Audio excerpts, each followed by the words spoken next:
Bonsoir à tous. Donc moi je suis à l'initiative de La Plume et le Sécateur. C'est une c'est une entreprise de paysage de 5 jardiniers paysagistes à Nantes. On est spécialisé dans la fabrique du jardin avec principalement une clientèle de particuliers, mais aussi donc des jardins de copro, des jardins pour de l'habitat participatif, des jardins expérimentaux. En fait, vraiment tout ce qui va concerner le jardin.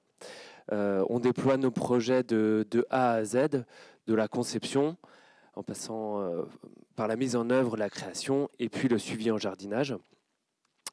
Et on applique les 1001 gestes du jardinier. L'idée, c'est plutôt que ce soit le jardinier qui s'adapte au jardin, plutôt que le jardin qui s'adapte au jardinier. Et donc, du coup, on va piocher dans notre boîte à outils parmi ces 1001 gestes. On a un rapport au sol qui est assez varié, on n'a pas de recette particulière. Par contre, en l'occurrence, là, ici, je vais vous présenter, je vais commenter trois créations. Le jardin du Dahu, au rythme des saisons, le jardin Les 6 terrasses et les respirations du béton. Donc le premier, c'est le jardin du Dahu, vous allez vite comprendre, c'est un tout petit jardin, il est en pente. Et il se trouve dans un lotissement, on va dire ça comme ça. Et face à cette... donc on a la dalle béton et on a la maison des clients. Ils ont une baie vitrée et elle donnait sur un petit talus comme ça, enherbé. Et l'idée, c'était de venir planter dans ce talus, de libérer un maximum d'espace au sol, puisque le jardin était petit, mais comme le talus n'était pas accessible, on s'est dit, bah tiens, on va faire comme un mur végétal, mais en pleine terre. Je vais vous montrer à chaque fois, pour chacun des jardins, je vais vous montrer les choses, comment elles se sont passées chronologiquement.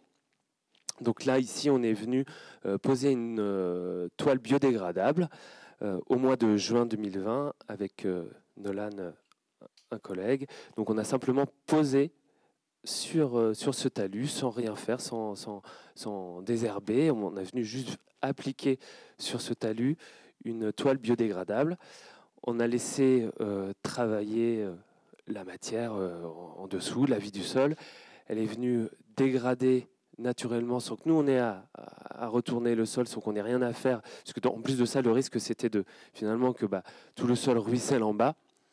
En fait, quand on regarde sous le capot, quelques mois après, de priver les herbes de lumière, de protéger le sol et de permettre en fait à la microfaune de dégrader, ça a fait le boulot pour nous.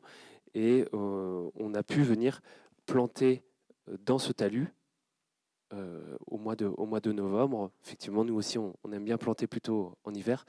On est venu planter dans la toile biodégradable, on a fait des trous et on est venu ouvrir le sol, planter. Et là, on est sur la première année, on voit que la toile biodégradable elle continue à jouer son rôle d'empêcher les adventices de venir et de permettre à nos plantes de s'installer.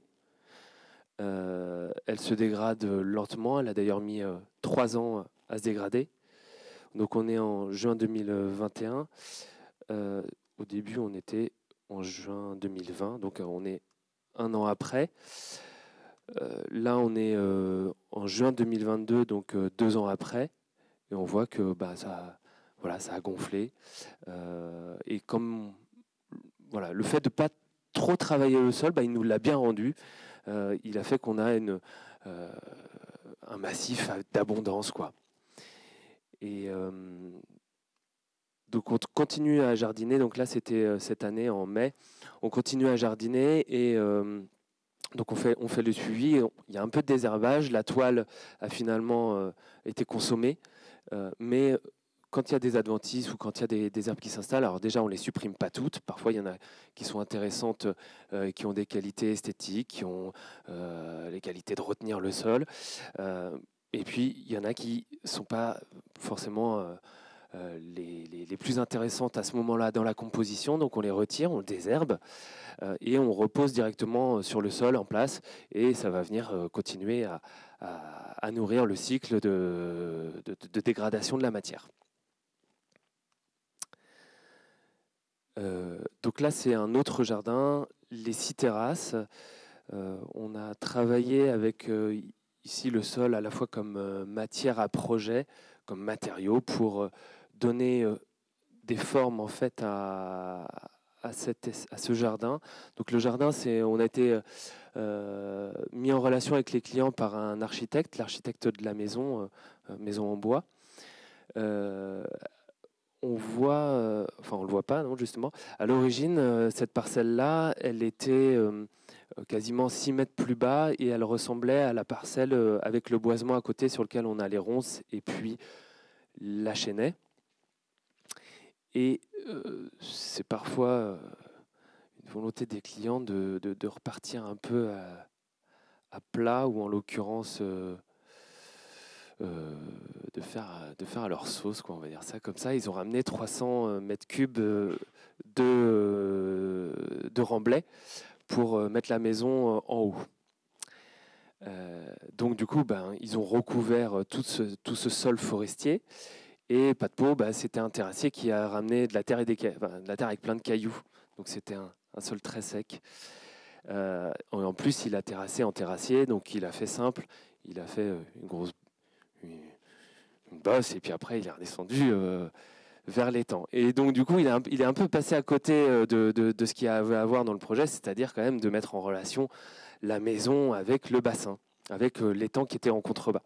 Et donc, notre intuition, c'était de travailler le sol comme une matière, d'essayer de sculpter en fait la terre, quoi, de recréer un socle qui s'oriente vers le cours d'eau, enfin en tout cas vers l'étang qui est en bas. Et quand on a fait ça, on a à nouveau tout rebouleversé. Donc pour réactiver ce sol, et comme on avait fait ça au mois de mai, on a apporté du compost. On a mis plus ou moins de compost en fonction de ce qu'on avait l'intention de faire par la suite. Les parties qui sont un peu plus claires, c'est les endroits où on avait l'intention de semer du gazon, ou de l'herbe, en tout cas de la pelouse. Et puis les parties qui sont plus brunes, c'est les parties où on avait l'intention de plutôt développer le côté massif, végétation, qui allait avoir besoin d'un peu plus de nourriture, on va dire, pour se développer. Et à la suite de ça, comme j'aime pas laisser les sols à découvert, c'est-à-dire sans couverture. La couverture, il y en a plein du gravier que tu montrais tout à l'heure. C'est une forme de paillage. C'est pas celle que je préfère, mais c'est quand même une forme de paillage. À la paille, le BRF, les engrais verts sont une forme de paillage. Et en fait, ça protège le sol des rayons du soleil, de la chaleur. Ça protège aussi le sol de l'impact des gouttes d'eau. Quand l'eau elle tombe sur un sol, elle tombe en fracas et elle détruit une partie de ce qui va se passer en surface et elle fait une croûte. Et donc du coup, on a semé ici des engrais verts. On a semé aussi des courges, des potimarrons, en fait, de 200 graines de potimarron. Du coup, on avait des potimarrons en pagaille. Mais ça nous a au moins permis de couvrir le sol. Et quand on est revenu par la suite, on avait donc c'est en l'occurrence là beaucoup de facélie. La facélie, nous on fauche pas ou peu. En fait, on n'utilise pas forcément l'engrais vert comme les agriculteurs. C'est-à-dire qu'on fauche pas forcément au moment où il y a des fleurs. On laisse les fleurs faire leur cycle avec toute la faune qui va avec, on les laisse bosser jusqu'au bout. Et quand c'est le moment pour nous de planter, c'est l'hiver. Donc en fait, elles sont déjà cuites et elles se sont couchées et on plante là-dedans et ça fait le paillage. On a réitéré ici la toile biodégradable avec les parties qui étaient les plus proches de la maison. Et puis, on a planté dans la facélie pour les parties les plus éloignées. Il faut dire qu'après, la toile biodégradable, elle a cet intérêt que si les clients n'ont pas le temps, elle fait quand même le job de protéger de la concurrence des spontanés les jeunes plants qu'on a mis.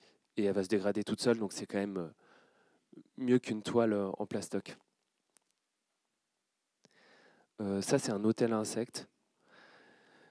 Voilà. Non, c'est un tronc d'arbre. C'est un tronc d'arbre qu'on a mis en scène. Et en fait, dans la question de qu'est-ce qu'on fait aussi par rapport au sol, est-ce qu'on exporte?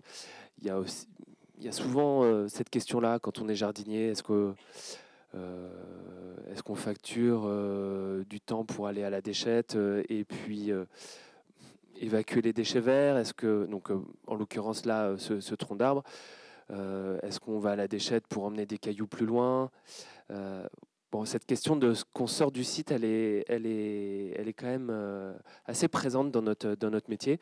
Et là, c'était l'idée justement de travailler avec, de rien sortir et d'assumer que le fait que ce tronc de bouleau là, qui était blanc, assez décoratif, il a servi à structurer le jardin, en tout cas à faire une bordure, et puis il va naturellement se dégrader, retourner au sol, sans qu'on ait eu à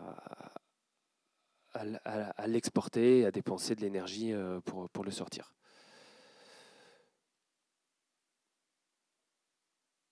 Ça, c'est une photo d'un gazon qu'on a semé au mois de juin et on a eu de la chance, il est reparti. Je ne sais pas pourquoi je l'ai mis. Mais on voit la facélie au premier plan. On voit que si j'ai mis cette photo-là, parce qu'on a finalement dans ce jardin utilisé très peu de matériaux. C'est à peu près les seuls matériaux qu'on a ramenés, des poutres en bois et un escalier en métal. Et on a réussi à faire un jardin, juste avec de la terre, des plantes, que des bonnes choses. Et on n'a eu que des bonnes surprises. Il me reste combien de temps? C'est bon. Le troisième jardin s'appelle les respirations du béton. Et justement, parfois, on a des sols qui ne sont pas fertiles. Il faut aussi savoir faire avec. Il faut apprendre à connaître son sol et parfois adapter sa palette végétale. C'est un projet qui se trouve au sud de Nantes. C'est une ancienne ferme et les vaches accédaient en fait à la salle de traite par le bâtiment en pierre qui aujourd'hui a été transformé en maison d'habitation évidemment, mais est restée cette grande dalle de béton. Et le client nous avait demandé est-ce qu'on ne pourrait pas retirer la dalle de béton et utiliser des pavés pour faire des terrasses, des cheminements. Il m'avait dit qu'il aimait beaucoup Gilles Clément et je l'ai eu aussi en tant qu'enseignant. Et l'idée, c'était aussi de faire là un maximum avec, plutôt que de ramener des pavés qui viennent de loin et de refaire des terrasses, refaire des circulations. Je lui ai proposé de se servir du béton qui existait déjà, de suivre les fissures, de dégager ce qui était sain et ce qui était ce qui était friable. Et puis on a, dans ce cas-là, conçu avec le site, et on a extrait des parties de béton, donc à la scie, au marteau-piqueur, à la barre à mine, et on a pu du coup dégager des formes qui permettaient à la fois de circuler, de faire des terrasses, et aussi du stationnement. Enfin, en fait, bref, ça permettait de faire le début d'un jardin. Évidemment, tout ce qui a été enlevé, on a rechargé en terre. C'était pas de la terre végétale du site, c'était de la terre végétale qui venait d'ailleurs. Mais ça nous a aussi permis de sonder parce qu'on est sur un massif rocheux et on a pu sonder le sol.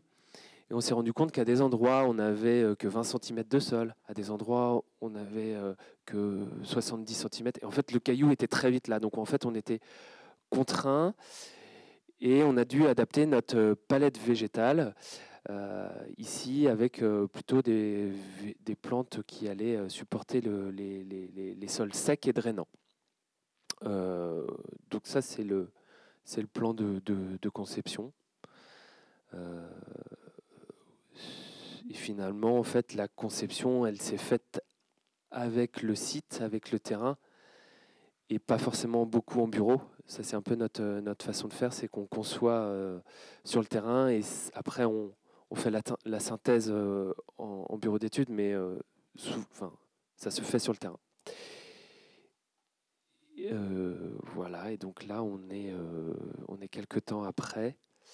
On aperçoit l'escalier qui permet d'accéder à la porte d'entrée, qui arrive sur la dalle béton qui existait. Le stationnement se fait au loin, et puis après, on emprunte ces sortes de grands pas japonais au travers des plantes. On rejoint la terrasse il y a une terrasse, cette partie-là qui a été maintenue en fait, hein, celle qui est devant la maison. Et on a vraiment, pour le coup, travailler avec les fissures du sol et faire respirer le sol. Et du coup, on a l'eau, l'air qui circule et les plantes qui se baladent. Et je vais conclure sur une petite idée qui est assez simple, c'est que travailler un sol ou préparer un sol, en fait, c'est quasiment ce qu'il y a de plus physique, je dirais, dans notre métier, parce que c'est lourd, on charrie beaucoup de matière, enfin voilà, entre ici, là, rien que le béton, de le sortir, quand on ramène du broyat de bois, c'est souvent par mètre cube, et donc du coup, il faut les charrier à la brouette, faut niveler, voilà, bref, c'est d'abord pour celui qui fait que c'est éprouvant. Et du coup, je voulais en profiter pour remercier tous mes collègues en fait, qui permettent que ces idées, elles se transforment, elles se réalisent, et au quotidien, qui donnent pas mal de leur personne, et sans qui on n'aurait pas de jardin sans jardinier. Voilà. Merci.